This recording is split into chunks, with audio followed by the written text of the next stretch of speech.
Hi everyone. ఈ వీడియోలో science and technology current affairs చూద్దామండి. ఆగస్ట్ 2025 నుండి డిసెంబర్ 2025 వరకు ఉన్న సైన్స్ అండ్ టెక్నాలజీ కరెంట్ అఫైర్స్ని ఈ వీడియోలో కవర్ చేస్తానండి. ఆల్రెడీ జనవరి నుంచి ఆగస్టు వరకు ఉన్న science and technology current affairs already ఛానల్లో అప్లోడ్ చేసి ఉన్నాయి. అవి చూడకపోతే అవి కూడా చూడండి. వాటి లింక్ నేను కింద డిస్క్రిప్షన్లో మీకు ప్రొవైడ్ చేస్తానండి. సో ఈ వీడియోలో మొదటి బిట్, ఎస్ఎస్ఎల్వి యొక్క అప్గ్రేడ్ చేసిన 3వ దశ SS3 పరీక్షకు సంబంధించి సరైన ప్రకటనను గుర్తించండి. సో ఎస్ఎస్ఎల్వి యొక్క అప్గ్రేడెడ్ వెర్షన్ అంటే SS3 అంట. దానికి సంబంధించి దాన్ని పరీక్షించారు ఇటీవల. దానికి సంబంధించి సరైన ప్రకటనను గుర్తించండి. ఈ పరీక్ష కేరళలోని తొంబాలో జరిగింది అని మొదటి స్టేట్మెంట్ ఇవ్వడం జరిగిందండి. సో ఇది తప్పు. ఈ పరీక్ష మనకి సతీష్ ధావన్ అంతరిక్ష ప్రయోగ కేంద్రం నుంచి దీన్ని పరీక్షించడం జరిగింది. కాబట్టి తొంబాలో జరిగిందనేది తప్పు. కొత్త డిజైన్ వల్ల పేలోడ్ సామర్థ్యం 90 కిలోలు తగ్గింది అని ఇవ్వడం జరిగింది. ఇది కూడా తప్పండి. కొత్త డిజైన్ వల్ల పేలోడ్ తీసుకెళ్లే సామర్థ్యం 90 కిలోలు పెరిగింది. సో ఇంతకుముందు తీసుకెళ్ళగల పేలోడ్ కంటే ఇంకొక 90 కేజీలు ఇంకొక ఎక్కువ పేలోడ్ని ఇది అంతరిక్షంలోకి తీసుకెళ్ళగలుగుతుంది. కాబట్టి తగ్గింది అనేది తప్పండి. పెరిగింది, 90 కిలోల సామర్థ్యం పెరిగింది. మూడవ దశలో కార్బాక్సీ ఎపాక్సీ కాంపోజిట్ మోటార్ కేసును ఉపయోగించారు. సో ఇది రైట్ అండి. సో ఆన్సర్ సి అయింది. ఇందులో కార్బన్ ఎపాక్సీ కాంపోజిట్ మోటార్ కేసును ఉపయోగించడం వల్లే దాని యొక్క బరువు తగ్గి ఇంకొక 90 కిలోల బరువుని ఎక్కువగా అంతరిక్షంలోకి తీసుకెళ్లగల సామర్థ్యం దానికి పెరిగింది. నెక్స్ట్, ఎస్ఎస్ఎల్వి అనేది ద్రవ ఇంధనంతో పనిచేసే 4 దశల వాహనం అని ఇచ్చాడండి. తప్పు. ఇది ఘన ఇంధనంతో పనిచేస్తుంది. సో ఒకసారి డీటెయిల్స్ చూద్దాం. భారత అంతరిక్ష పరిశోధన సంస్థ ఇస్రో తన చిన్న ఉపగ్రహ వాహక నౌక ఎస్ఎస్ఎల్వి కార్యక్రమంలో భాగంగా అభివృద్ధి చేసిన 3వ దశ SS3 యొక్క భూస్థాయి పరీక్షను డిసెంబర్ 30, 2025న విజయవంతంగా పూర్తి చేసింది. శ్రీహరికోటలోని సతీష్ ధావన్ స్పేస్ సెంటర్లో ఈ పరీక్ష జరిగింది.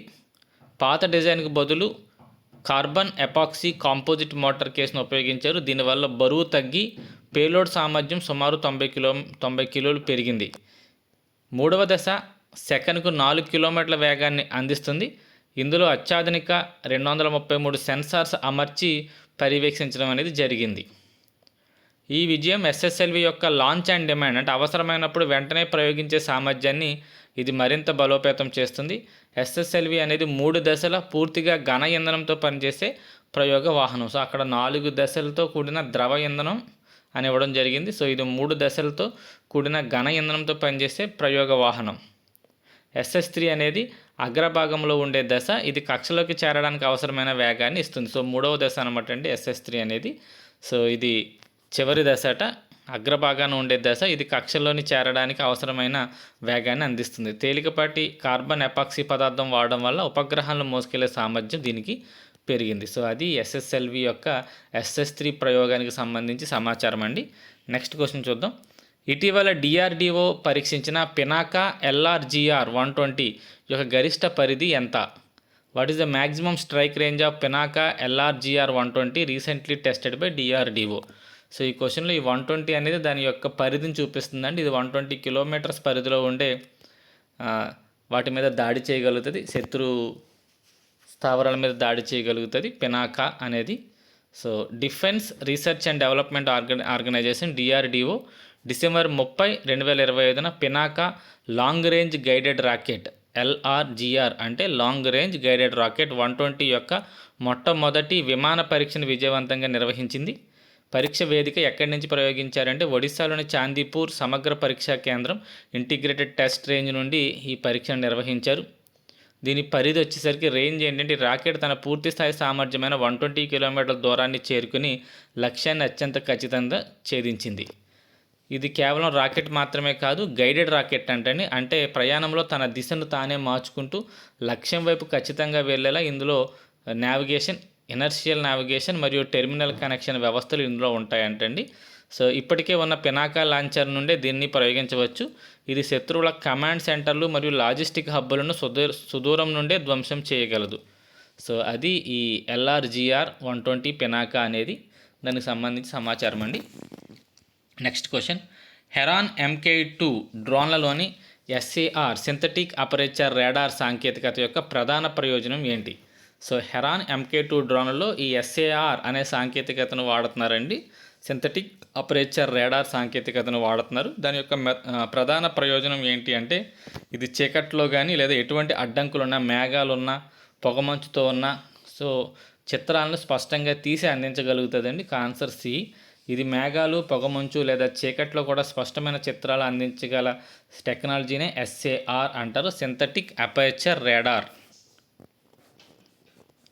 సో ఇది మేఘాలు, పొగమంచు లేదా చీకట్లో కూడా స్పష్టమైన చిత్రాలను అందిస్తుంది.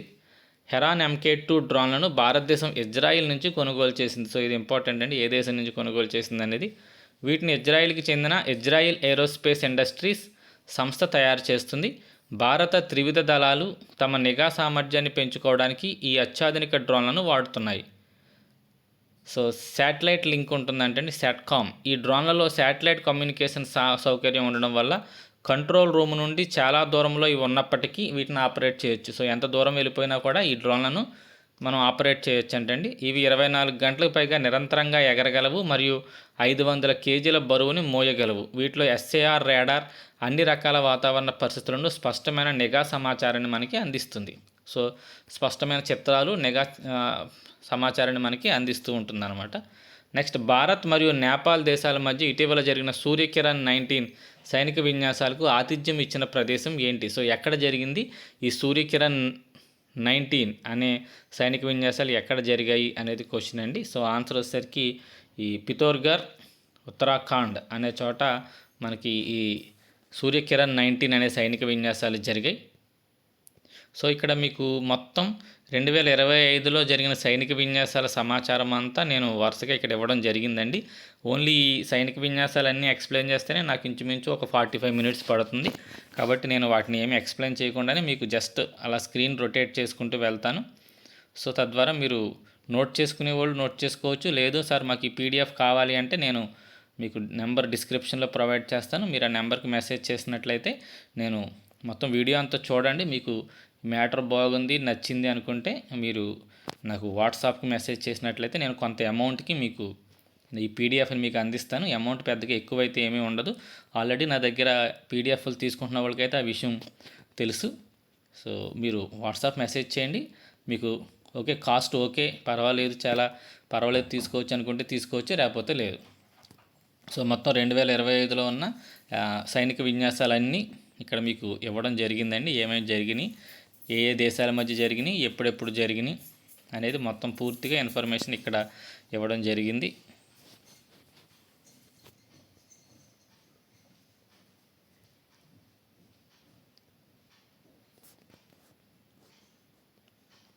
చాలా ఉన్నాయండి ఈ విన్యాసాలు. సో ఇవన్నీ నేను చదివి ఎక్స్ప్లెయిన్ చేస్తేనే చాలా టైం తినేస్తుంది. అంటే ఓన్లీ అదొక్కటే ఒక పెద్ద వీడియో అవుతుంది. నేను ఓన్లీ ఎక్సర్సైజెస్ కూడా ఒక వీడియో కింద చేస్తే ఒక 2025లో జరిగిన సైనిక విన్యాసాలన్నీ ఎక్సర్సైజెస్ అన్నీ కూడా ఒక వీడియో చేసుకున్నట్లయితే అదే ఒక 45 to 50 మినిట్స్ వీడియో అవుతుందండి. కుదిరితే ఇంకొక వీడియో అది చేస్తాను. సార్ మాకు ఇది కూడా ఎక్స్ప్లెనేషన్ కావాలి అని అనుకుంటే ఓన్లీ ఈ ఎక్సర్సైజెస్ అన్నిటిని కలిపి ఒక చోట పేస్ట్ చేసి ఇంకొక వీడియో నేను రిలీజ్ చేస్తానండి. మీరు లేదు నోట్ చేసేసుకుంటాను ఇక్కడ అనుకుంటే నోట్ చేసుకోవచ్చు.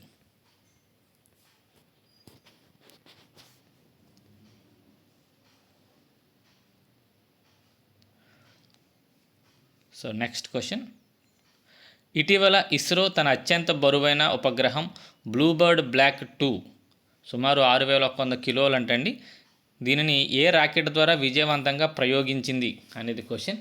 ఇస్రో తన అత్యంత బరువైన ఉపగ్రహం బ్లూబర్డ్ బ్లాక్ 2ను ఏ రాకెట్ ద్వారా విజయవంతంగా ప్రయోగించింది అనేది క్వశ్చన్. సో ఆన్సర్ వచ్చేసరికి LVM-3 లాంచ్ వెహికల్ మార్క్ 3 అనే దాని ద్వారా ఈ శాటిలైట్ని ప్రయోగించడం జరిగింది ఆ రాకెట్ ద్వారా. సో ఇది ఇస్రో ప్రయోగించిన అత్యంత బరువైన ఉపగ్రహం. ఇప్పుడు దాకా అది ప్రయోగించిన ఉపగ్రహాల్లో కల్లా అత్యంత బరువైన ఉపగ్రహం అంటండి ఇది. గతంలో OneWeb ఉపగ్రహాల బరువు 5700 కిలోలు. దాన్ని మించి ఇప్పుడు సుమారు 6100 కిలోల బరువు ఉన్న ఉపగ్రహాన్ని కక్షలో ప్రవేశపెట్టింది. ఇది ప్రత్యేకమైన గ్రౌండ్ స్టేషన్ అవసరం లేకుండా నేరుగా మొబైల్ ఫోన్లను 4G 5G కనెక్టివిటీని అందిస్తుంది. సో కింద ఎటువంటి గ్రౌండ్ స్టేషన్ అవసరం లేకుండానే డైరెక్ట్ శాటిలైట్ నుంచే మనకి మొబైల్ ఫోన్లకు 4G 5G కనెక్షన్లు వచ్చేస్తాయంటండి. దీనిని భూమికి 500 కిలోమీటర్ల ఎత్తులో గల దిగువ భూకక్ష లోయర్ ఎర్త్ ఆర్బిట్లో ప్రవేశపెట్టారు. ఎల్ఈఓ ఎత్తు ఎంత ఉంటుందంటే భూ ఉపరితలం నుండి 160 కిలోమీటర్స్ నుంచి 2000 కిలోమీటర్ల వరకు మనకి ఈ ఎల్ఈఓ లోయర్ ఎర్త్ ఆర్బిట్ అనేది ఉంటుంది. జీఈఓ ఎత్తు వచ్చేసరికి ఇది 35,786 కిలోమీటర్ల ఎత్తులో ఉంటుంది. ఇక్కడ ఉపగ్రహం భూమి తిరిగే వేగంతోనే తిరుగుతుంది.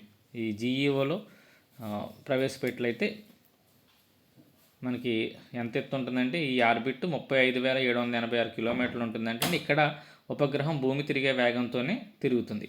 సో LVM-3 రాకెట్ను గతంలో GSLV MK3 అని పిలిచేవారు. దీని మొదటి ప్రయోగం డిసెంబర్ 2014లో జరిగింది. సో ఈ GSLV Mark 3 అనే దాని ప్రయోగం మొట్టమొదటిసారిగా అయితే 2014లో జరిగింది. దాన్ని ఇటీవల పేరు మార్చి ఇప్పుడు దాన్ని LVM-3 అని పిలుస్తున్నారు. ఈ ప్రయోగాన్ని ఇస్రో యొక్క వాణిజ్య విభాగమైన న్యూ స్పేస్ ఇండియా లిమిటెడ్ నిర్వహించింది. సో ఏ ప్రయోగం అంటే ఇప్పుడు చేసిన 6,100 కిలోమీటర్ల బరువైన ప్రయోగం దేని ఆధ్వర్యంలో జరిగిందంటే new space India limited NSIL నిర్వహించింది. ఇది అమెరికాకి చెందిన AST స్పేస్ మొబైల్ కంపెనీకి చెందింది. సో ఈ బ్లూబర్డ్ అనే ఈ రాకెట్ ఈ శాటిలైట్ ఎవరికి సంబంధించినది అంటే అమెరికాకి సంబంధించిన శాటిలైట్ను ఇప్పుడు మనం కక్షలో ప్రవేశపెట్టారండి. AST స్పేస్ మొబైల్స్ వారి ఈ ఉపగ్రహం అనమాట. ఇది ఎక్కడి నుంచి ఉపగ్రహాల నుంచే నేరుగా మనకి మొబైల్స్కి 4G 5G కనెక్షన్స్ని అందిస్తుంది. సో డేట్ వచ్చేసరికి 24 డిసెంబర్ 2025 ప్రయోగం జరిగింది. ఉపయోగించిన రాకెట్ LVM-3 M6 అనే రాకెట్ని వాడారు. నెక్స్ట్, స్వదేశీ MRI స్కానర్ల అభివృద్ధి కోసం పనిచేస్తున్న సమీర్ సంస్థ ఏ కేంద్ర మంత్రిత్వ శాఖ పరిధిలో ఉంటుంది? So under which union ministry does Sameer the organisation working on indigenous MRI scanners operates? So ఈ MRI స్కానర్స్ అనేవి మనకు తెలిసిందే హెల్త్కి సంబంధించినవి, అలాగే ఇది సైన్స్ అండ్ టెక్నాలజీకి సంబంధించింది. కాబట్టి ఇది ఏ మంత్రిత్వ శాఖ అంటే చాలామంది ఆరోగ్య మంత్రిత్వ శాఖ అనుకుంటారండి, కానీ ఆన్సర్ అది కాదు. ఇది కేంద్ర ఎలక్ట్రానిక్స్ మరియు ఇన్ఫర్మేషన్ టెక్నాలజీ మంత్రిత్వ శాఖ ఆధ్వర్యంలో మనకి ఈ సమీర్ అనే సంస్థ పనిచేస్తుంది. ఇది స్వదేశీ పరిజ్ఞానంతో MRI స్కానర్స్ని అభివృద్ధి చేస్తుంది. సో కేంద్ర హీలియం రహిత సాంకేతికత సాధారణంగా MRI మెషిన్స్లో అయస్కాంతాలను చల్లబరచడానికి ఖరీదైన లిక్విడ్ హీలియం అవసరమవుతుంది. కానీ ఓక్సెల్ గ్రిడ్స్ మెషిన్ హీలియం అవసరం లేకుండానే పనిచేస్తుంది. సో వీళ్ళక్కడ ఇది స్వదేశీ పరిజ్ఞానంతో తయారైన MRI స్కానర్ల పేరు ఏంటి అంటే ఓక్సెల్ గ్రిడ్స్ మెషిన్ అంటండి. ఇది హీలియం అవసరం లేకుండానే పనిచేస్తుంది. దీనివల్ల నిర్వహణ ఖర్చులు భారీగా తగ్గుతాయి. విదేశీ మిషన్లతో పోలిస్తే వీటి ఖర్చు సుమారు 40% తక్కువ. దీనివల్ల సామాన్యులకు స్కానింగ్ ఛార్జీలు 50% వరకు తగ్గే అవకాశం ఉంటుంది. సమీర్ యొక్క ఫుల్ ఫామ్ ఏంటి అంటే society for applied microwave electronics engineering and research. అది మనకి సమీర్ యొక్క ఫుల్ ఫామ్. ఈ సంస్థ ఎయిమ్స్ ఢిల్లీతో కలిసి మరొక స్వదేశీ 1.5 టెస్లా MRI ప్రాజెక్టుపై పనిచేస్తుంది. సో ఈ సమీర్ అనేది ఈ స్వదేశీ MRI స్కానర్స్ తయారీ ప్రాజెక్టుపై పనిచేస్తుంది. ఎవరితో కలిపి అంటే ఎయిమ్స్ ఢిల్లీతో కలిపి తన ప్రయోగాలు ఇది చేస్తుంది. బెంగళూరుకు చెందిన స్టార్టప్ అయిన వాక్సెల్ గ్రిడ్స్, ఇక్కడ వచ్చింది ఆల్రెడీ పేరు, ఈ వాక్సెల్ గ్రిడ్స్ అభివృద్ధి చేసిన భారతదేశపు మొట్టమొదటి పూర్తి స్వదేశీ MRI స్కానర్ ప్రస్తుతం మహారాష్ట్రలోని చంద్రపూర్ క్యాన్సర్ సెంటర్లో అది పనిచేస్తుంది. సో అది గుర్తుపెట్టుకోండి. ఇక్కడ వాక్సెల్ గ్రిడ్స్ అనేది మనకి ఇటీవల రీసెంట్గా మనకి భారతదేశపు మొట్టమొదటి స్వదేశీ MRI స్కానర్ని అభివృద్ధి చేసింది వాక్సెల్ గ్రిడ్స్ అనే స్టార్టప్. ఎక్కడ పనిచేస్తుందంటే ఇది ఈ MRI స్కానర్ మహారాష్ట్రలో చాందీపూర్ క్యాన్సర్ సెంటర్లో పనిచేస్తుంది. ఇందులో ఈ హీలియంని వాడక్కర్లేదంట. సో ఇవన్నీ ఒకసారి మీరు చూసుకోండి. Next, national super computing machine కింద ఇప్పటి వరకు భారతదేశం అంతటా ఎన్ని సూపర్ కంప్యూటర్లు మోహరించబడ్డాయి? సో మొత్తం భారతదేశంలో ఎన్ని సూపర్ కంప్యూటర్స్ని ఏర్పాటు చేశారు ఈ నేషనల్ సూపర్ కంప్యూటింగ్ మిషన్ అనే దాని ద్వారా అనేది క్వశ్చన్. సో ఆన్సర్ వచ్చేసరికి 37 సూపర్ కంప్యూటర్స్ని ఇప్పుడు భారతదేశం అంతటా ప్రారంభించడం జరిగింది. సో ఇటీవల ఎందుకు ఇది న్యూస్లో ఉందంటే ఇటీవల బీహార్లోని మొట్టమొదటి పరమరుద్ర సూపర్ కంప్యూటర్ను ఇండియన్ ఇన్స్టిట్యూట్ ఆఫ్ టెక్నాలజీ పాట్నాలో ప్రారంభించారు. సో పరమరుద్ర అనే ఒక బీహార్లోని మొట్టమొదటి సూపర్ కంప్యూటర్, దేశంలో కాదండి, బీహార్ రాష్ట్రంలో మొట్టమొదటి సూపర్ కంప్యూటర్ని ఇటీవల IIT పాట్నాలో ప్రారంభించారు. భారత ప్రభుత్వపు నేషనల్ సూపర్ కంప్యూటింగ్ మిషన్లో భాగంగా ఈ సదుపాయాన్ని ఏర్పాటు చేశారు. నేషనల్ సూపర్ కంప్యూటింగ్ మిషన్ కింద ఇప్పటి వరకు సుమారు దేశవ్యాప్తంగా 37 సూపర్ కంప్యూటర్లను ఏర్పాటు చేయడం జరిగింది. వీటికి సామర్థ్యం వచ్చేసరికి 40 ఫెటాఫ్లాప్ సామర్థ్యంతో ఈ 37 సూపర్ కంప్యూటర్లు ఏర్పాటు చేయడం జరిగింది. సో వాటి సామర్థ్యం 40 పెటాఫ్లాప్స్ అంటండి.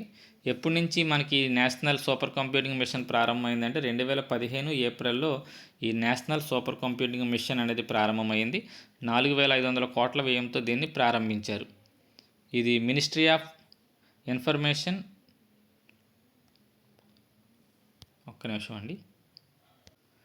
ఇది ministry of electronic and information technology మరియు అలాగే department of science and technology సంయుక్తంగా సీడాక్ పూణే మరియు ఐఐఎస్సి బెంగళూరు ద్వారా దీనిని అమలు చేస్తున్నారు.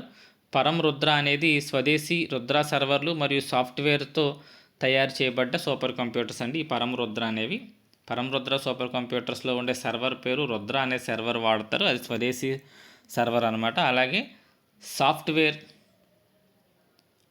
స్టాక్తో తయారు చేయబడ్డాయి.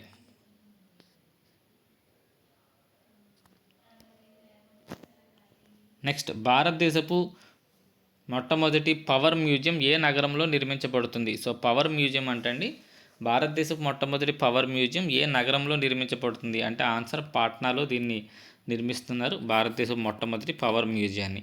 నెక్స్ట్, గూగుల్ ప్రయోగించిన ప్రాజెక్ట్ సన్ క్యాచర్ యొక్క ముఖ్య ఉద్దేశం ఏమిటి? సో గూగుల్ ప్రయోగించిందంటే సన్ క్యాచర్ అనే దాన్ని, ప్రాజెక్ట్ సన్ క్యాచర్ యొక్క ముఖ్య ఉద్దేశం ఏంటి అనేది క్వశ్చన్.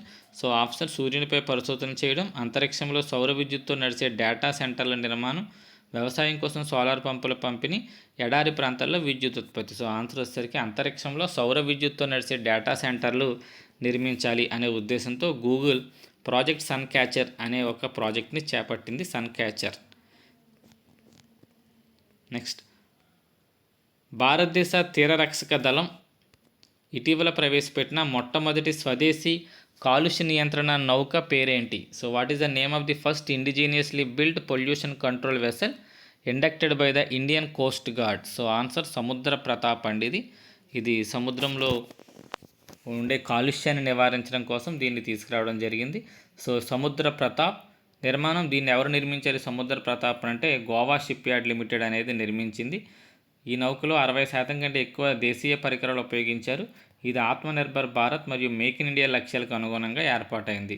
సామర్థ్యం, ఇది సముద్రంలో చమురు చింద్రాలు అంటే ఆయిల్ స్పిల్స్, సముద్రంలో ఈ పెట్రోలియం ప్రొడక్ట్స్ ఒలికిపోవడాలు వంటి కాలుష్యాన్ని గుర్తించి శుద్ధి చేయగలదు. డైనమిక్ కాంపోజింగ్ సామర్థ్యం కలిగిన మొట్టమొదటి ఐసీజీ షిప్ ఇది. సో దీనికి స్పెషల్ డైనమిక్ పొజిషనింగ్ సామర్థ్యం అంటే కాంపోజిషన్ కాదు, డైనమిక్ పొజిషనింగ్ సామర్థ్యం కలిగిందంటండి ఇది. Okay, Indian coast guard ship ఇది డైనమిక్ పొజిషనింగ్ సామర్థ్యం కలిగింది.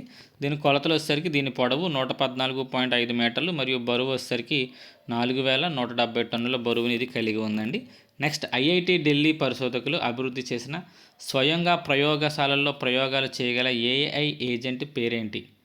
సో ఒకసారి జాగ్రత్తగా చూసుకోండి. ఇది ఐఐటి ఢిల్లీ వాళ్ళు అభివృద్ధి చేశారంటండి. స్వయంగా ప్రయోగశాలల్లో ప్రయోగాలు చేయగలిగే ఏఐ ఏజెంట్ పేరేంటి అంటే ఐలా అండి. AILA అనేది దీని యొక్క పేరు. సో AILA, ఐలా అంటే ఆర్టిఫిషియల్లీ ఇంటెలిజెంట్ ల్యాబ్ అసిస్టెంట్ అనేది దీని యొక్క ఫుల్ ఫామ్ అండి. ఇది సాధారణంగా చాట్ బాట్ లాగా కేవలం సమాచారాన్ని ఇవ్వడమే కాకుండా ప్రయోగశాలల్లో స్వయంగా శాస్త్రీయ ప్రయోగాలు చేయగలదు. ఇది ఒక శాస్త్రవేత్త వలె ప్రయోగాలను రూపొందిస్తుంది, ల్యాబ్ పరికరాలను ఆపరేట్ చేస్తుంది, డేటాను సేకరిస్తుంది మరియు వచ్చిన ఫలితాలను ఇది విశ్లేషిస్తుంది. సో నెక్స్ట్ క్వశ్చన్, భారతదేశపు మొట్టమొదటి ప్రైవేట్ రంగ నావిగేషన్ ఇన్ఫర్మేషన్ హబ్ అయిన Anant centre for excellence for navigation ఎక్కడ ప్రారంభించబడింది? Where is the India's first private sector navigation innovation hub? Anant centre for excellence for navigation is inaugurated. So ఎక్కడ దీన్ని ప్రారంభించారు? ఇది భారతదేశపు మొట్టమొదటి ప్రైవేట్ రంగ నావిగేషన్ ఇన్నోవేషన్ హబ్ అంటండి. దీన్ని ఎక్కడ ప్రారంభించారు అనేది క్వశ్చన్. సో ఆన్సర్ వచ్చేసరికి దీన్ని తిరువనంతపురంలో ప్రారంభించడం జరిగింది, కాబట్టి ఆన్సర్ 3. దీన్ని అనంత టెక్నాలజీస్ ఈ కేంద్రాన్ని ఏర్పాటు చేస్తుంది. దీన్ని ఎందుకు ఏర్పాటు చేస్తుందంటే క్షిపణులు, విమానాలు మరియు ఉపగ్రహాలకు అవసరమైన అత్యాధునిక నావిగేషన్ సెన్సార్లు మరియు సాంకేతికతను స్వదేశీ పరిజ్ఞానంతో అభివృద్ధి చేయడం. ఇది విదేశీ నావిగేషన్ వ్యవస్థలపై ఆధారపడడాన్ని తగ్గిస్తుంది. Next question, where was India's first regional AI impact conference held in December 2025? December 2025లో భారతదేశపు మొట్టమొదటి ప్రాంతీయ ఏఐ ఇంపాక్ట్ కాన్ఫరెన్స్ ఎక్కడ నిర్వహించారు? సో ఏఐ వల్ల వచ్చే ఇబ్బందులు ఏంటి, అలాగే లాభాలు ఏంటి, నష్టాలు ఏంటి, దీని మీద సంబంధించిన కాన్ఫరెన్స్ ఎక్కడ జరిగిందంటే షిల్లాంగ్లోని మేఘాలయలో ఈ కాన్ఫరెన్స్ అనేది నిర్వహించడం జరిగిందండి. కాబట్టి answer B. So India AI mission కేంద్ర ఎలక్ట్రానిక్స్ మరియు ఐటీ మంత్రిత్వ శాఖ. సో ఇందాక ఒక చోట తప్పు చెప్పానండి, అది ఒకసారి సరి చేసుకోండి. MEITY ministry of electronics and information technology అని చెప్పాను నేను, ఐటీ అండి అది, సారీ ఏమనుకోవద్దు. సో MEITY అంటే ministry of electronics and IT అంటే ఇన్ఫర్మేషన్ టెక్నాలజీ కదా, సారీ అండి, సారీ ఏమనుకోవద్దు. సో మరియు మేఘాలయ ప్రభుత్వం సంయుక్తంగా దీన్ని నిర్వహించారు. ప్రధాన ఇతివృత్తం ఎందుకు ఇది నిర్వహించారంటే ప్రజలు, గ్రహం మరియు ప్రగతి అనే థీమ్తో ఈ కాన్ఫరెన్స్ని నిర్వహించడం జరిగింది. కేంద్ర మంత్రి అశ్విని వైష్ణవ్ ఈ సందర్భంగా మాట్లాడుతూ దేశవ్యాప్తంగా 10 లక్షల మందికి ఏఐ నైపుణ్యాల్లో శిక్షణ ఇవ్వడమే లక్ష్యమని, మరియు ఇండియా ఏఐ మిషన్ కింద సుమారు 10,300 కోట్లు కేటాయిస్తున్నట్లు కూడా ఆయన ప్రకటించడం జరిగింది. Next, India's first zero emission electric tug is being developed for which port? భారతదేశపు మొట్టమొదటి జీరో ఎమిషన్ ఎలక్ట్రిక్ టగ్ను ఏ పోర్ట్ కోసం అభివృద్ధి చేస్తున్నారు? సో దీని ఆన్సర్ వచ్చేసరికి దీన్ దయాళ్ పోర్ట్ అథారిటీ కోసం దీన్ని అభివృద్ధి చేస్తున్నారండి. భారత ప్రభుత్వం తన ఓడరేవులను పర్యావరణ అనుకూలంగా మార్చే క్రమంలో గ్రీన్ టగ్ ట్రాన్సిషన్ ప్రోగ్రామ్ను ప్రారంభించింది. ఇందులో భాగంగానే గుజరాత్లోని దీన్ దయాళ్ పోర్ట్ అథారిటీ కోసం దేశంలోనే మొట్టమొదటి జీరో ఎమిషన్ ఎలక్ట్రిక్ టగ్ను నిర్మిస్తున్నారు. దీనిని గుజరాత్లోని ఆత్రేయ షిప్ యార్డ్ నిర్మిస్తుంది. 2030 నాటికి దేశంలోని ప్రధాన ఓడరేవుల్లో 50 గ్రీన్ టగ్లు ప్రవేశపెట్టడం ఈ కార్యక్రమం యొక్క లక్ష్యం. ఏ కార్యక్రమం యొక్క లక్ష్యం అంటే గ్రీన్ టగ్ ట్రాన్సిషన్ ప్రోగ్రామ్ యొక్క లక్ష్యం అంటండి అది. ఈ మొదటి దశలో 2024-2027లో 16 టగ్గులను సిద్ధం చేస్తారు. 2030 నాటికి కార్బన్ ఉద్గారాలను 30% తగ్గించడం మరియు మ్యారిటైమ్ ఇండియా విజన్ 2030లో భాగంగా భారతదేశాన్ని గ్రీన్ షిప్ బిల్డింగ్లో గ్లోబల్ హబ్గా మార్చడం అనేది లక్ష్యంగా ఈ ప్రయత్నం అనేది చేస్తున్నారు. నెక్స్ట్ క్వశ్చన్, భారతదేశం ప్రతిపాదించిన మైత్రి-2 అంటార్క్టికా పరిశోధన కేంద్రం యొక్క ముఖ్య ప్రత్యేకత ఏంటి? మైత్రి-2 అంటార్క్టికా పరిశోధన కేంద్రం యొక్క ముఖ్య ప్రత్యేకత ఏంటి? సో దీని ఆన్సర్ వచ్చేసరికి ఇది పూర్తిగా సౌర మరియు గాలి శక్తితో నడిచే, సౌర మరియు పవన శక్తితో నడిచే గ్రీన్ స్టేషన్ అండి ఇది మైత్రి-2 అనేది. సో సమాచారం చూద్దాం. భారతదేశం తూర్పు అంటార్క్టికాలో నిర్మించబోయే next generation green research station. ఇది ప్రస్తుతం ఉన్న పాత మైత్రి స్టేషన్ను భర్తీ చేస్తుంది. దీన్ని 2032 నాటికి సిద్ధం చేస్తున్నారు. మైత్రి-2 ప్రత్యేకతలు ఏంటి అంటే పూర్తిగా సోలార్ మరియు విండ్ ఎనర్జీపై నడుస్తుంది, తక్కువ కాలుష్యం, పర్యావరణానికి హాని లేకుండా నిర్మిస్తారు, ఆటోమేషన్ అలాగే స్మార్ట్ సిస్టమ్స్ ఉంటాయి. దీనివల్ల ఇది గ్రీన్ అంటార్క్టిక్ స్టేషన్ అని కూడా దీన్ని పిలుస్తున్నారు. ఈ స్టేషన్ నిర్వహించేది ఎవరు అంటే national centre for polar and ocean research. ఇది భారత ప్రభుత్వపు మినిస్ట్రీ ఆఫ్ ఎర్త్ సైన్సెస్ ఆధీనంలో ఉండే ఒకటి, అది ఈ స్టేషన్ నిర్వహిస్తుంది, ఒక విభాగం ఈ స్టేషన్ అది నిర్వహిస్తుంది. అలాగే అంటార్క్టికాలో భారతదేశం యొక్క రీసెర్చ్ స్టేషన్స్ ఏమున్నాయంటే మొట్టమొదటి దక్షిణ గంగోత్రి అనే దాన్ని 1983లో ప్రారంభించారు. ఇది భారతదేశపు మొదటి అంటార్క్టిక్ స్టేషన్. తర్వాత మైత్రి అనే దాన్ని 1989లో ప్రారంభించారు. ఇది తూర్పు అంటార్క్టికాలో ఉంది. మూడోది భారతి 2012లో ప్రయోగించారు. ఇది ఈస్ట్ అంటార్క్టికాలో ఉంది. నెక్స్ట్ క్వశ్చన్, 2025 ప్రారంభంలో WHO ధృవీకరించిన దాని ప్రకారం రివర్ బ్లైండ్నెస్ను పబ్లిక్ హెల్త్ సమస్యగా అధికారికంగా నిర్మూలించిన మొదటి ఆఫ్రికా దేశం ఏది? సో ఏ ఆఫ్రికా దేశంలో ఈ రివర్ బ్లైండ్నెస్ అనే దాన్ని ఒక పబ్లిక్ హెల్త్ సమస్యను అధికారికంగా నిర్మూలించారంటే పూర్తి స్థాయిలో అది ఏ దేశం అని చెప్పి ఇక్కడ క్వశ్చన్ ఇవ్వడం జరిగింది. సో ఆన్సర్ సరిగ్గా నైజర్ అనే దేశం, నైజీరియా కాదు, నైజర్ అనే దేశం ఈ జబ్బు ఏదైతే ఉందో రివర్ బ్లైండ్నెస్ను పూర్తిగా అధిగమించిందంటే అసలు లేదట ఇక దేశంలో. సో ఈ రివర్ బ్లైండ్నెస్ అనేది బ్లాక్ ఫ్లైస్, నల్ల ఈగల ద్వారా వ్యాపించే ఒక పరాన్నజీవి వ్యాధి. ఇది ఎక్కువగా ప్రవహించే నదుల ఒడ్డున కనిపిస్తుంది, అందువల్ల దీన్ని రివర్ బ్లైండ్నెస్ అని పిలుస్తారు. ప్రభావం ఇది చర్మ వ్యాధులను తర్వాత శాశ్వతంగా అంధత్వాన్ని కూడా కలిగిస్తుంది. రివర్ బ్లైండ్నెస్ కలిగించే దాని పేరు అంకోస్కెరా వాల్యులస్ అంకోసెర్కా వాల్యులస్ అనే ఒక రకమైన పరాన్నజీవి పురుగు దీన్ని ఈ నైజర్ అనే దేశంలో ఈ రివర్ బ్లైండ్నెస్ అనే జబ్బుని ఏర్పరుస్తుంది అనమాట అండి. ప్రస్తుతం దాన్ని పూర్తిగా నిర్మూలించారు. ఇటీవల ఏ నగరంలో ప్రపంచంలోనే మొట్టమొదటిసారిగా ఐటీవిస్మా అనే జన్యు చికిత్సను రోగికి అందించారు? ITVISMA. సో దాన్ని నేను చదవడం అయితే ఐటీవిస్మా అని చదివాను. సో మీరు దాన్ని విడివిడిగా చదువుకున్నా పర్లేదు. సో ప్రపంచంలోనే మొట్టమొదటిసారి జన్యు చికిత్సను ఒక రోగికి అందించారంటండి. అది ఏ దేశంలో ఉంది అని అడుగుతున్నాడు. ఆన్సర్ అబుదాబి అండి. ఈ జన్యు చికిత్సను ఎక్కడ చేశారు అంటే అబుదాబిలో చేయడం జరిగింది. జన్యు చికిత్స పేరు ఐటీవిస్మా. ఇది ప్రపంచంలోనే మొట్టమొదటి జన్యు చికిత్స. సో స్పైనల్ మస్క్యులర్ అట్రోపీ అనేది కండరాల బలహీనతకు దారితీసే ఒక తీవ్రమైన జన్యుపరమైన నరాల వ్యాధి. ఇది SMN1 అనే ఒక జన్యువు లోపం వల్ల వస్తుంది. దీనికి ప్రత్యేకమైన చికిత్స ఏంటంటే ఐటీవిస్మా అనేది ఒకే ఒక మోతాదుతో ఇచ్చే జన్యు మార్పిడి చికిత్స. ఇది లోపభూయిష్టమైన SM1 జన్యువు స్థానంలో కొత్త జన్యువుని ప్రవేశపెట్టి శరీరంలో ప్రోటీన్ ఉత్పత్తిని పెంచుతుంది. ఈ చికిత్సకు 2 సంవత్సరాలు మరియు అంతకంటే ఎక్కువ వయసు ఉన్న పిల్లలు మరియు పెద్దలకు అందించవచ్చు. దీన్ని తయారు చేసిన సంస్థ దీనిని నోవార్టిస్ కంపెనీ అభివృద్ధి చేసింది. నిర్వహణ అబుదాబిలోని షేక్ ఖలీఫా మెడికల్ సిటీలో ఈ చికిత్సను అందిస్తున్నారు. అమెరికా తర్వాత ఈ చికిత్స అందించే రెండో దేశంగా UAE నిలిచింది. నెక్స్ట్ క్వశ్చన్, ఇటీవల వార్తల్లో నిలిచిన ధృవ 64 దేనికి సంబంధించింది? సో ధృవ 64 అనేది సీడాక్ అభివృద్ధి చేసిన భారతదేశపు మొట్టమొదటి స్వదేశీ 64 బిట్ మైక్రో ప్రాసెసర్ పేరు అది ధృవ అండి.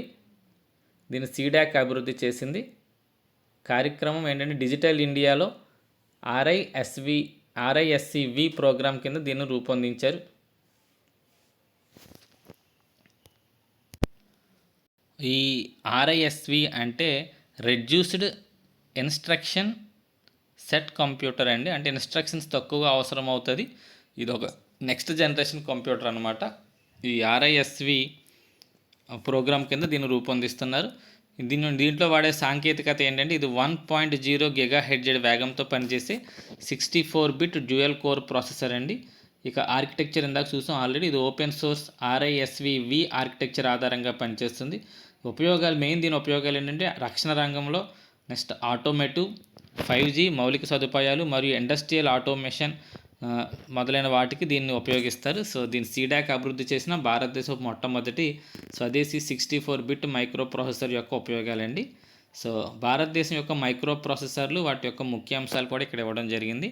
శక్తి అనేదాన్ని IIT మద్రాస్ వారు రూపొందించారు ఈ మైక్రో ప్రాసెసర్ని. ఇది భారతదేశపు మొట్టమొదటి స్వదేశీ RISC-V ప్రాసెసర్ అండి. ఇది 2018లో దీన్ని ప్రారంభించారు. తర్వాత అజిత్ అనేదాన్ని IIT బాంబే వారు పారిశ్రామిక మరియు రోబోటిక్ అవసరాల కోసం రూపొందించారు ఈ చిప్ని. తర్వాత విక్రమ్ అనే ఒక చిప్ని విక్రమ్ సారాభాయ్ స్పేస్ సెంటర్ వారు అభివృద్ధి చేశారు. 32 బిట్ ప్రాసెసర్ ఇది. దీని అంతరిక్ష ప్రయోగాల్లో PSLV లాంటి మిషన్స్లో దీన్ని ఉపయోగిస్తారు. ఆల్రెడీ దీన్ని విజయవంతంగా పరీక్షించారు. నెక్స్ట్ ధృవ్ 64 దీన్ని సీడాక్ వారు రూపొందించారు. 1.0 GHz 64 bit dual core micro processor. ఇది వాణిజ్య మరియు వ్యూహాత్మక రంగాల్లో ఉపయోగించబడుతుంది. ఇది ధృవ 64 అనేది. ఆల్రెడీ మనకి ఇక్కడ ఇదే ధృవ 64 గురించి చెప్పుకున్నాం. నెక్స్ట్ తేజ 64 అనేది కూడా ఉంది. ఇది పారిశ్రామిక ఆటోమేషన్ కోసం సీడాక్ రూపొందించిన మరొక ప్రాసెసర్ ఇది. సో ఈ ధృవ్ 64ని తేజ 64ని రూపొందించింది ఎవరంటే సీడాక్ సంస్థ రూపొందించింది. ఇటీవల ఏ గ్రహ శకలాన్ని ట్రాక్ చేయడం కోసం లక్ష్యంగా యూరోప్ ప్రపంచంలోనే అతిపెద్ద ప్లానెటరీ డిఫెన్స్ డ్రిల్ను నిర్వహించింది? ఇటీవల ఏ గ్రహ శకలాన్ని ట్రాక్ చేయడం కోసం యూరోప్ అనేది ప్రపంచంలోనే అతిపెద్ద ప్లానెటరీ డిఫెన్స్ డ్రిల్ని నిర్వహించింది అంటే ఆన్సర్ 31 అట్లాస్ అనే ఒక గ్రహ శకలాన్ని ట్రాక్ చేయడం కోసం ఈ డిఫెన్స్ డ్రిల్ను మనకి యూరోప్ అనేది నిర్వహించడం జరిగింది. ప్రపంచంలో అతిపెద్ద డిఫెన్స్ డ్రిల్ అంటండి. దాని పేరు 31 అట్లాస్. ఈ వ్యాయామంలో 31 అట్లాస్ అనేది గ్రహ శకలాన్ని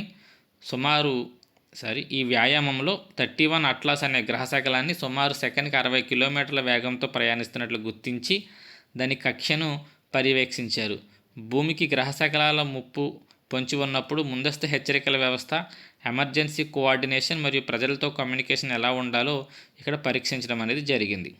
నెక్స్ట్, దేశవ్యాప్తంగా ఉన్న విద్యా సంస్థల్లో స్పేస్ ల్యాబ్లను ఏర్పాటు చేయడానికి ఇటీవల ఏ సంస్థ పరిశోధనా ప్రతిపాదనలు ఆహ్వానించింది? స్పేస్ ల్యాబ్స్ కోసం ఆహ్వానం అందించిన సంస్థ ఏది అని ఇక్కడ క్వశ్చన్ అండి. సో దాని ఆన్సర్ వచ్చేసరికి మనకి ఇన్స్పేస్ అనే సంస్థ దీనికి సంబంధించి చూసుకుంటుందన్నమాట. ఆ సంస్థే ప్రతిపాదనలో ఆహ్వానించింది ఇన్స్పేస్ అనేది. ఒకసారి వివరాలు చూద్దాం. ఇన్స్పేస్ యొక్క full form Indian national space promotion and authorisation centre అండి. ఇది భారతదేశపు డిపార్ట్మెంట్ ఆఫ్ సైన్స్ విభాగంలో డిపార్ట్మెంట్ ఆఫ్ స్పేస్ అంతరిక్ష విభాగం కింద పనిచేసే స్వతంత్ర నోడల్ ఏజెన్సీ అనమాట. దీని యొక్క ఉద్దేశం ఏంటంటే విద్యార్థుల్లో అంతరిక్ష రంగంపై ఆసక్తిని పెంపొందించడం, ప్రయోగాత్మక అభ్యసనాన్ని ప్రోత్సహించడం మరియు భవిష్యత్తులో అంతరిక్ష పరిశ్రమకు అవసరమైన నైపుణ్యం కలిగిన మానవ వనరులను సిద్ధం చేయడం. సో ల్యాబ్ రకాలు ఈ చొరవ కింద 2 రకాల ల్యాబ్లను ప్రతిపాదించారంటే, ఒకటి స్పేస్ లెర్నింగ్ ల్యాబ్, ప్రాథమిక స్థాయి అవగాహన కోసం ఈ స్పేస్ లెర్నింగ్ ల్యాబ్ పనిచేస్తుంది. రెండోది అడ్వాన్స్డ్ స్పేస్ రీసెర్చ్ ల్యాబ్, ఇది ఉన్నత స్థాయి పరిశోధనల కోసం ఈ అడ్వాన్స్డ్ స్పేస్ రీసెర్చ్ ల్యాబ్ అనే దాన్ని వాడుకోవచ్చు. నెక్స్ట్, చంద్రునిపై విద్యుత్ ప్లాంట్ను ఏర్పాటు చేయడానికి ఏ దేశపు అంతరిక్ష సంస్థ 2036 నాటికి గడువు పెట్టుకుంది? సో 2036 నాటికి అంతరిక్షంలో చంద్రుడిపై ఒక విద్యుత్ ప్లాంట్ని ఏర్పాటు చేయడానికి ఏ దేశపు అంతరిక్ష సంస్థ ఒక గడువు పెట్టుకుంది అనేది క్వశ్చన్ అండి. ఆన్సర్ రష్యా దేశపు అంతరిక్ష సంస్థ 2036 నాటికి చంద్రుడిపై ఒక విద్యుత్ ప్లాంట్ని ఏర్పాటు చేయాలని లక్ష్యంగా పెట్టుకుంది. నెక్స్ట్ క్వశ్చన్, ఇటీవల విశాఖపట్నం తీరంలో ఐఎన్ఎస్ అరిగాత్ నుండి విజయవంతంగా పరీక్షించబడిన క్షిపణి ఏది? సో ఐఎన్ఎస్ అరిగాత్ నుంచి విశాఖపట్నంలో ఈ క్షిపణి ప్రయోగం జరిగిందంటండి. దాని పేరు K4 క్షిపణిని ప్రయోగించడం జరిగింది. So answer K4. భారతదేశం తన అణు సామర్థ్యం ఉన్న జలాంతర్గామి ఐఎన్ఎస్ అరిగాత్ నుండి మధ్యంతర శ్రేణి బాలాస్టిక్ క్షిపణి అయిన K4ను బంగాళాఖాతంలో విజయవంతంగా పరీక్షించింది. విశాఖపట్నం తీరంలో జరిగిన ఈ పరీక్ష దేశం యొక్క న్యూక్లియర్ ట్రయాడ్ నేల, గాలి, నీరు మరియు అణుదాడి చేసే శక్తి సామర్థ్యాన్ని మరింత బలోపేతం చేసింది. K4 క్షిపణి యొక్క సామర్థ్యం, ఇది ఘన ఇంధనంతో పనిచేసే క్షిపణి. ఇది 3500 కిలోమీటర్ల దూరంలో లక్ష్యాన్ని ఛేదించగలదు మరియు 2 టన్నుల వరకు అణు యుద్ధ నౌకలను ఇది మోసుకెళ్లగలదు కూడా. ఐఎన్ఎస్ అరిగాత్ అనేది భారతదేశపు 2వ అణుశక్తి ఆధారిత బ్యాలిస్టిక్ క్షిపణి జలాంతర్గామి. దీనిని ఆగస్టు 29, 2025న ప్రారంభించారు. ఇది 2వది అంటే మొదటిది కాదు. అణుశక్తి ఆధారిత బ్యాలిస్టిక్ క్షిపణిలో 2వది ఐఎన్ఎస్ అరిగాత్. మొదటిది ఐఎన్ఎస్ అరిహాంత్. ఇది కేవలం 250 కిలోమీటర్ల పరిధిలో గల K-15 క్షిపణులు మాత్రమే ప్రయోగించగలదు. కానీ ఐఎన్ఎస్ అరిగాత్ ద్వారా 3500 కిలోమీటర్ల పరిధిలో గల K4లను పరీక్షించడం ద్వారా భారతదేశం సముద్ర ఆధారిత అణు నిరోధక శక్తి న్యూక్లియర్ డిటరెన్స్ను భారీగా పెరిగింది. సో భారతదేశ సముద్ర ఆధారిత అణు నిరోధక శక్తి భారీగా పెరిగిందండి ఈ ప్రయోగం ద్వారా. నెక్స్ట్, ఈ జలాంతర్గామిని స్ట్రాటజిక్ ఫోరెన్స్ కమాండ్ నిర్వహిస్తుంది. సో ఈ జలాంతర్గామిని ఏ సంస్థ నిర్వహిస్తుందంటే స్ట్రాటజిక్ ఫోరెన్స్ కమాండ్ సంస్థ నిర్వహిస్తుంది. నెక్స్ట్, ఐఎన్ఎస్ అరితామన్, ఇది 3వదండి. ఆల్రెడీ ఫస్ట్ది, సెకండ్ది ఇప్పుడు చూసాం. 3వ దాని పేరు అరితామన్. ఇది భారతదేశపు 3వ SSBN అణు సామర్థ్యం ఉన్న జలాంతర్గామి. దీన్ని 2026 మొదటి త్రైమాసికంలో ప్రారంభించాలని ప్రభుత్వం యోచిస్తుంది. భవిష్యత్తు జలాంతర్గాములు 4వ జలాంతర్గాములు 2027-28లో రానుంది. ఇది మొదటి రెండింటికంటే కూడా పెద్దవంటండి. 7000 టన్నుల వరకు బరువు ఉండి సుమారు 13,500 టన్నుల బరువున్న భారీ జలాంతర్గాములను నిర్మించే ప్రణాళిక కూడా మన భారతదేశం ఉంది. సో ప్రస్తుతానికి 7,000 టన్నుల బరువు ఉన్నదాన్ని నిర్మిస్తున్నారు. భవిష్యత్తులో అయితే 13,500 టన్నుల బరువు ఉన్న భారీ జలాంతర్గాములను నిర్మించాలనుకుంటున్నారు. నెక్స్ట్, ప్రస్తుతం ఉన్న K4 పరిధి వచ్చారు 3,500 కిలోమీటర్ల పరిధి. తర్వాత మరింత శక్తివంతమైన K5, K6 మిషన్లు 5,000, 6,000 కిలోమీటర్ల పరిధి ఉన్న క్షిపణులు కూడా అభివృద్ధి చేయనున్నారు. నెక్స్ట్, ఇటీవల నాసా తన సంబంధాలు కోల్పోయిన మావెన్ వ్యోమనౌక ప్రధాన విధి ఏంటి? సో నాసా ఇటీవల సంబంధాలు కోల్పోయిందండి మావెన్ అనే వ్యోమనౌక నుండి. సో అసలు ఈ మావెన్ అనే వ్యోమనౌక యొక్క ప్రధాన విధి ఏంటి అనేది క్వశ్చన్. సో దీని ఆన్సర్ వచ్చేసరికి అంగారక వాతావరణం అంతరిక్షంలోకి ఎలా పోతుందో అధ్యయనం చేయడం అనేది దీని యొక్క ప్రధాన విధి. నెక్స్ట్, ఇటీవల ఎయిమ్స్ ఢిల్లీ నాయకత్వంలో తీవ్రమైన పక్షవాతం చికిత్స కోసం విజయవంతంగా పరీక్షించబడిన స్టంట్ పేరేంటి? సో పక్షవాతానికి కూడా స్టంట్ వేశారండి, హార్ట్లో వేసినట్టే బ్రెయిన్లో ఒక స్టంట్ వేశారు. సో ఆ స్టంట్ యొక్క పేరేంటి అనేది ఇక్కడ క్వశ్చన్. ఆన్సర్ వచ్చేసరికి సూపర్ నోవా స్టెంట్ అనేదాన్ని వేయడం జరిగింది. ఎవరు వేశారు అంటే సూపర్ నోవా స్టంట్ అనేది వేయడం జరిగింది. ఎక్కడ అంటే AIIMS Delhi. So all India institute of medical sciences Delhi భారతదేశ స్ట్రోక్ చికిత్స పక్షవాతానికి అందించే చికిత్సా రంగంలో ఒక చారిత్రాత్మక మైలురాయిని అధిగమించింది. తీవ్రమైన స్ట్రోక్ బాధితుల కోసం దేశీయంగా అభివృద్ధి చేసిన ఒక అత్యాధునిక బ్రెయిన్ స్టెంట్పై మొట్టమొదటి క్లినికల్ ట్రయల్ను విజయవంతంగా నిర్వహించింది.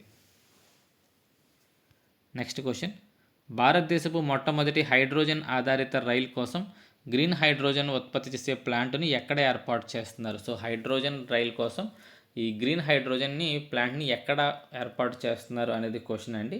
సో దీని ఆన్సర్ వచ్చేసరికి మనకి జింద్ అనే చోట ఏర్పాటు చేస్తున్నారు. సో ఈ హైడ్రోజన్ ట్రైన్లో 10 కోచ్లు ఉంటాయి. ఇది బ్రాడ్ గేజ్ ప్లాట్ఫామ్పై నడిచే ప్రపంచంలోని అత్యంత పొడవైన హైడ్రోజన్ రైలు. దీని మొత్తం విద్యుత్ ఉత్పత్తి 2400 కిలోవాట్లు. 2 డ్రైవింగ్ పవర్ కార్లు ఒక్కొక్కటి 1200 కిలోవాట్లు దీనికి శక్తిని అందిస్తాయి. సో ఏదైతే మనకి ఈ ట్రైన్ ఉందో హైడ్రోజన్ ట్రైన్, దాని యొక్క విద్యుత్ ఉత్పత్తి 2400 కిలోవాట్లు అంటండి. ఈ రైలు కోసం హర్యానాలోని జింద్ వద్ద ప్రత్యేకంగా హైడ్రోజన్ ఉత్పాదన కేంద్రం ఏర్పాటు చేయడం జరిగింది. ఇక్కడ ఎలక్ట్రాలిసిస్ ప్రక్రియ ద్వారా గ్రీన్ హైడ్రోజన్ తయారు చేస్తున్నారు. సో ఈ రైలు ద్వారా కార్బన్ డైఆక్సైడ్ ఉద్గారాలు ఉండవు కాబట్టి కేవలం నీటి ఆవిరి మాత్రమే ఉప ఉత్పత్తిగా వస్తుంది. కాబట్టి ఈ రైలు హర్యానాలోని జింద్, గోహానా, సోనిపట్ మార్గంలో నడుస్తుంది. నెక్స్ట్, భారత ప్రభుత్వం నిర్దేశించుకున్న లక్ష్యం ప్రకారం ఏ సంవత్సరం నాటికి భారత్ వ్యోమగామి చంద్రుడిపై అడుగు పెడతారని అంచనా వేయడం జరుగుతుంది? సో ఆన్సర్ వచ్చేసరికి 2040 నాటికి భారత్ వ్యోమగామి చంద్రుడిపై అడుగు పెట్టడానికి అవకాశాలు ఉన్నాయని చెప్పి ఇస్రో ప్రకటించడం అయితే జరిగింది. So answer 2040. Next question. సరే, ఇంకా మ్యాటర్ ఉందండి. రాబోయే 8-10 ఏళ్లలో భారత అంతరిక్ష వ్యాపారాన్ని సుమారు 4 లక్షల కోట్లకు అంటే $45 బిలియన్ చేరుకుంటుందని అంచనా వేస్తున్నారు. 2035 నాటికి భారతదేశం సొంతంగా అంతరిక్ష కేంద్రాన్ని ఏర్పాటు చేయాలని లక్ష్యంగా పెట్టుకుంది. సో ఈ బిట్ చాలా ఇంపార్టెంట్ అండి. 2040 కల్లా భారత్ వ్యోమగామి చంద్రుడిపై అడుగు పెడతారని కూడా ప్రభుత్వం భావిస్తుంది. Next question. ఐఐటి బాంబేలో society for innovation and entrepreneurship ఇటీవల ప్రారంభించిన భారతదేశపు మొట్టమొదటి incubator linked deep tech venture capital fund విలువ ఎంత? సో ఐఐటి బాంబే వాళ్ళు దీన్ని ప్రారంభించారంటండి. ఇది ఒక incubator linked deep tech venture capital. So దీని ఫండ్ విలువ ఎంత అని చెప్పి ఇక్కడ అడగడం జరుగుతుంది. సో ఆన్సర్ వచ్చేసరికి 100 కోట్లు అండి. ఇది ఒక విద్యా సంస్థకు చెందిన ఇంక్యుబేటర్ ద్వారా ఏర్పాటు చేయబడ్డ మొట్టమొదటి SEBI registered venture capital fund అండి. సో ఈ డీప్ టెక్నాలజీ రంగంలో స్టార్టప్లను ప్రారంభ దశలో అవసరమైన పెట్టుబడిని అందించడం అనేది దీని యొక్క ముఖ్య ఉద్దేశం. ఈ స్టార్టప్ ఇన్నోవేషన్ హబ్ లేదా society for innovation and entrepreneurship అనేది దాని ఉపయోగం ఏంటి అంటే ప్రారంభ దశలో ఉండే స్టార్టప్స్కి అవసరమైన పెట్టుబడి నిధులు అందించడం కోసం ఐఐటి బాంబే వారు ఒక 100 కోట్లతో ఒక నిధిని ఏర్పాటు చేయడం అనేది జరిగింది. నెక్స్ట్, భారతదేశపు స్వదేశీ ఏఐ కార్యక్రమమైన భారత్ జన్ టెక్నాలజీ ఫౌండేషన్ ఏ సంస్థలో ప్రారంభించబడింది? ఆన్సర్ సరికి ఐఐటి బాంబేలో ప్రారంభించబడడం జరిగిందండి. సో భారతదేశపు స్వదేశీ ఏఐ కార్యక్రమమైన భారత్ జన్ టెక్నాలజీ ఫౌండేషన్ ఏ సంస్థలో స్థాపించబడింది? సో అంటే ఐఐటి బాంబే. నెక్స్ట్, ఇంకా మ్యాటర్ ఉందండి, మ్యాటర్ చూద్దాం. భారతదేశం తన సొంత సార్వభౌమ కృత్రిమ మేధస్సు ఏఐ పర్యావరణ వ్యవస్థను నిర్మించే దిశగా భారత్ జన్ టెక్నాలజీ ఫౌండేషన్ను ఐఐటి బాంబేలో ప్రారంభించింది. భారతదేశంలోని బహుభాష మరియు బహుళ సంస్కృతులకు అనుగుణంగా ముఖ్యంగా ప్రాంతీయ మాండలికాలు, లిపులు మరియు కమ్యూనికేషన్ పద్ధతులను ప్రతిబింబించేలా ఈ భారీ భాషా నమూనాను రూపొందించడమే దీని యొక్క ప్రధాన ఉద్దేశం. భారత్ జన్ ఫౌండేషన్ నవంబర్ 7, 2025న ఐఐటి బాంబేలోని హవాయి క్యాంపస్లో రిజిస్టర్ చేయబడింది. ఈ ప్రాజెక్టు 22 కంటే ఎక్కువ భారతీయ భాషల్లో వచనం మరియు ప్రసంగం రూపంలో కంటెంట్ అందించడం, అర్థం చేసుకుని కంటెంట్ సృష్టించగల సామర్థ్యం కలిగిన స్వదేశీ మోడల్ రూపొందించాలనే లక్ష్యంగా దీన్ని పెట్టుకోవడం జరిగింది. దీనికి కేంద్ర ప్రభుత్వం నుండి భారీగా నిధులు అందిస్తున్నారు. సైన్స్ అండ్ టెక్నాలజీ విభాగం సుమారు 235 కోట్లు మరియు ఎలక్ట్రానిక్స్ అండ్ ఐటీ మంత్రిత్వ శాఖ అలాగే ఇండియా ఏఐ మిషన్ కింద సుమారు 1058 కోట్లు దీనికోసం కేటాయించడం అయితే జరిగింది. ఓకే, నెక్స్ట్ బిట్ చూద్దామండి. భారతదేశపు మొట్టమొదటి నేషనల్ కోరల్ రీఫ్ రీసెర్చ్ సెంటర్ను ఎక్కడ ఏర్పాటు చేస్తున్నారు? సో భారతదేశపు మొట్టమొదటి national coral reef research centre ఎక్కడ ఏర్పాటు కానుంది? ఆన్సర్ పోర్ట్ బ్లెయిర్ అండి. పోర్ట్ బ్లెయిర్లో ఇది ఏర్పాటు కానుంది. సో వివరాలు చూద్దాం. భారతదేశపు పగడపు దెబ్బల పరిశోధన మరియు పర్యవేక్షణ కోసం ప్రత్యేకంగా ఏర్పాటు చేస్తున్న మొట్టమొదటి జాతీయ స్థాయి సంస్థ ఇది దక్షిణ అండమాన్లోని చిడియాతాపు వద్ద ఏర్పాటు చేయబడుతుంది. దేశవ్యాప్తంగా ఉన్న పగడపు దెబ్బల పర్యావరణ వ్యవస్థలపై శాస్త్రీయ పరిశోధన, పరిరక్షణ ప్రణాళికలు మరియు నిర్వహణకు ఇది ఒక ప్రధాన సంస్థగా వ్యవహరిస్తుంది. సో కేంద్ర పర్యాటక, అటవీ మరియు వాతావరణ మంత్రిత్వ శాఖ ఆధ్వర్యంలో సుమారు 120 కోట్ల అంచనా వ్యయంతో దీన్ని నిర్మించడం అనేది జరుగుతుంది. అలాగే డిజిటల్ మ్యూజియం అనేది కూడా ఇక్కడ ఏర్పాటు చేస్తున్నారు. శ్రీ విజయపురం, గతంలో దీన్ని ఫోర్ట్ బ్లెయిర్ అనేవారు. శ్రీ విజయపురంలోని zoological survey of India museum QR code ఆధారిత డిజిటల్ సిస్టమ్ని ప్రవేశపెట్టనున్నారు. దీని ద్వారా పగడపు జాతుల సమాచారానికి ప్రజలకు సులభంగా తెలుసుకోగలుగుతారు. నెక్స్ట్ క్వశ్చన్, రైల్వే వ్యాగన్ల తలుపుల భద్రతను పర్యవేక్షించడానికి ఇండియన్ రైల్వేస్ ప్రవేశపెట్టిన ఏఐ ఆధారిత వ్యవస్థ పేరేంటి? సో ఇండియన్ రైల్వే ప్రవేశపెట్టిందంటే ఇది తలుపుల భద్రత రైల్వే వ్యాగన్లు, ముఖ్యంగా గూడ్స్ రైల్వే వ్యాగన్ల తలుపుల భద్రతను పర్యవేక్షించడానికి దీన్ని ప్రవేశపెట్టడం జరిగింది. సో దీని ఆన్సర్ వచ్చేసరికి దృష్టి అనేది దీని యొక్క ఆన్సర్. రైలు కదులుతున్నప్పుడు లేదా స్టేషన్లో ఉన్నప్పుడు వ్యాగన్ తలుపులు సరిగ్గా లాక్ అయ్యాయో లేదో ఈ వ్యవస్థలు ఆటోమేటిక్గా గుర్తిస్తాయి. ఒకవేళ ఏదైనా వ్యాగన్ తలుపులు తెరిచి ఉంటే వెంటనే కంట్రోల్ రూమ్కి హెచ్చరికలు పంపుతుంది. దీనిని నార్త్ ఈస్ట్ ఫ్రాంటియర్ రైల్వే మరియు ఐఐటి గౌహతి సంయుక్తంగా అభివృద్ధి చేశారు. వ్యాగన్లపై ఏఐ ఆధారిత కెమెరాలు మరియు సెన్సార్లు అమరుస్తారు. కంప్యూటర్ విజన్ మరియు మెషిన్ లెర్నింగ్ అల్గారిథమ్స్ ద్వారా తలుపుల స్థితిని నిరంతరం విశ్లేషిస్తూ ఉంటారు. నెక్స్ట్, యువ ఏఐ కార్యక్రమం కింద ఎంతమందికి ఉచిత ఏఐ శిక్షణ ఇవ్వాలని కేంద్ర ప్రభుత్వం లక్ష్యంగా పెట్టుకుంది? సో దీని ఆన్సర్ వచ్చేసరికి 1 కోటి మందికి శిక్షణ ఇవ్వాలని లక్ష్యంగా పెట్టుకుందండి. సో దీనిని ఇండియా ఏఐ మిషన్ కింద కేంద్ర ఎలక్ట్రానిక్స్ మరియు ఐటీ మంత్రిత్వ శాఖ ప్రారంభించింది.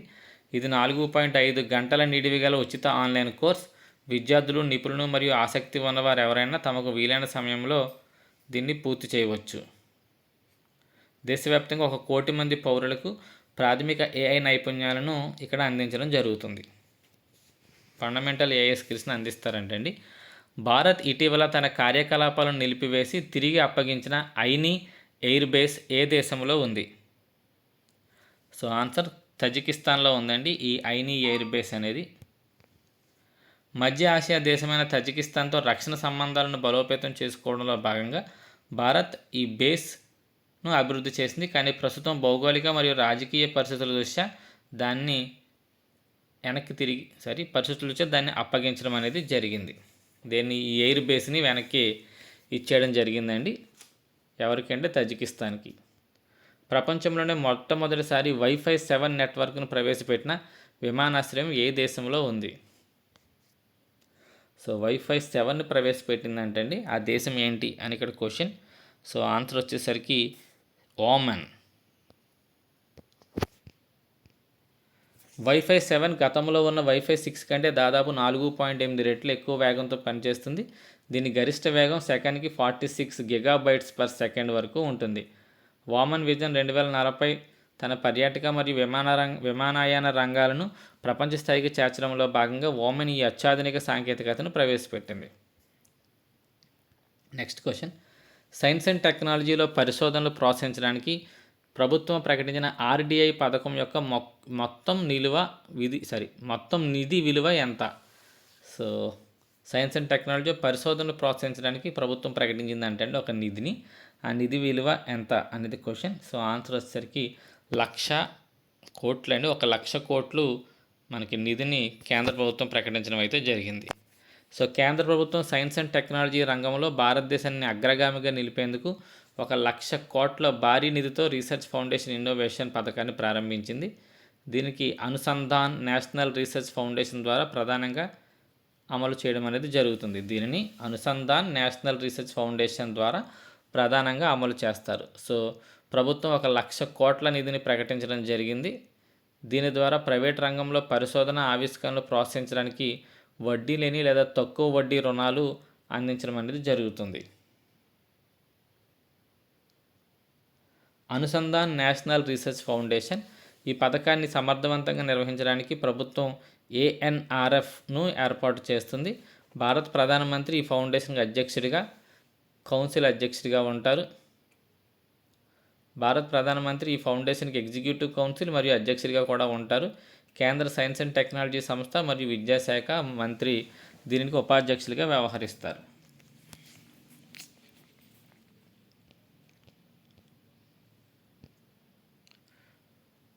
సో నెక్స్ట్ వీడియోలో మరికొన్ని మల్టిపుల్ చాయిస్ క్వశ్చన్స్ మీకు అందిస్తానండి. వీడియో లెంగ్త్ ఎక్కువ అవుతుంది. సో ఇంచుమించు 45 మినిట్స్ వీడియో లెంగ్త్ అయింది. నెక్స్ట్ వీడియోలో మరికొన్ని multiple choice questions science and technologies మీకు 2025 అందించడం జరుగుతుంది. Thank you.